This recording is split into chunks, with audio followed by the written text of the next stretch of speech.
संदर्भात एक महत्त्वाची बातमी। हिम्मत असेल तर खासदार फोडून दाखवा असं उद्धव ठाकरेंनी खुलं चॅलेंज दिलंय। ईडी आणि सीबीआय बाजूला ठेवून समोर या असं ही खुलं आव्हान उद्धव ठाकरेंनी शिवसेनेला दिलेलं आहे। गेल्या काही दिवसात जी राजकीय चर्चा सगळी सुरू आहे त्या पार्श्वभूमीवर ऑपरेशन टायगरच्या पार्श्वभूमीवर उद्धव ठाकरेंनी शिंदेच्या शिवसेनेला खुलं आव्हान दिलंय।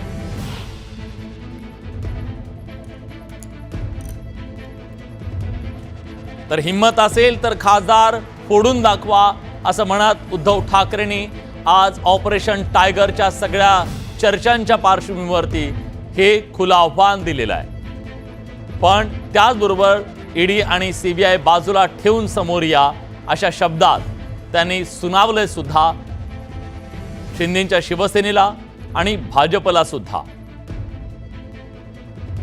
खरं तर गेल्या काही दिवसापासून ही सगळी राजकीय चर्चा सुरू होती ऑपरेशन टायगरच्या संदर्भातली आणि त्या पार्श्वभूमीवर उद्धव ठाकरेंचं एक मोठं वक्तव्य।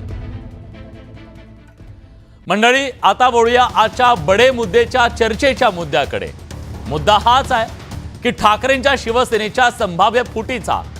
गेल्या काही दिवसात ऑपरेशन टायगरची जोरदार चर्चा रंगली। तुम्ही ती ऐकताय सुद्धा। ठाकरेंचे खासदार फुटणार आणि शिंदेच्या शिवसेनेच्या सोबत जाणार अशी चर्चा आहे। पण त्या चर्चा म्हणजे हुसकाबार आहे असं सांगत ठाकरेंचे खासदार आज एकजुटीनं माध्यमांच्या समोर उभे राहिले। त्यांनी सांगितलं, एक आहोत, सेफ आहोत। आणि त्यामुळे 2.5 वर्षांपूर्वी ठाकरेंच्या शिवसेनेला मोठं भगदाड पाडण्यात आलं। 40 आमदार फुटले, 13 खासदार शिंदेच्या सोबत गेले। पण ठाकरेंनी पुन्हा उभं राहत 2024च्या लोकसभेत 9 खासदार निवडून आणले।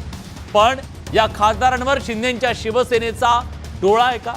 9 पैकी 6 खासदार आपल्या गळाला लागल्याची चर्चा आहे। त्यामुळे या खासदारांना टिकवणं खरं ठाकरेंच्या समोरचं आव्हान बनलंय का? सवाल हाही आहे की सत्ता असतानाही शिंदेच्या शिवसेनेला ठाकरेंचे हे खासदार हवेत कशाला? फोडाफोडीचं राजकारण या महाराष्ट्रात यूज टू झालंय का? भीती राहिली नाहीये का? फोडाफोडी करणं